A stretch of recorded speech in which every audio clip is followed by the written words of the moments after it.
هاي يا حلوين، ده مقطع سريع عشان انتوا طلبتوه مني كتير ان انتوا عايزين تشوفوا التيشيرتات القطن على الطبيعه، فانا حبيت ان انا اوريكم كده الكوليكشن اللي معانا من الاوردر اللي مطلوب.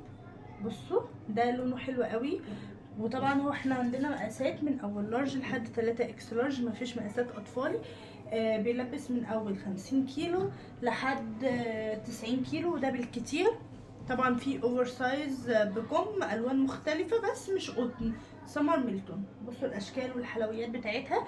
انا بحاول ان انا اكون سريعه معاكم عشان ده مقطع صغير وما يطولش عليكم.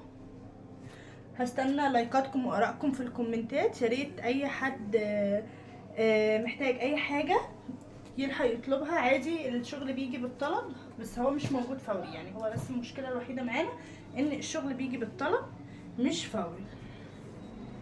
بصوا الاصفر منجاوي ده حلو قوي، علشان في ناس بتقولي يعني ايه اصفر منجاوي. اهو ده اللون اللي انتوا شفتوه معانا، لان بيبقى فيه اصفر كناري واصفر منجاوي، اشكال كلها احلى من بعض. بالمناسبه التيشيرت اللي انا لابساه ده من الشغل بتاعنا.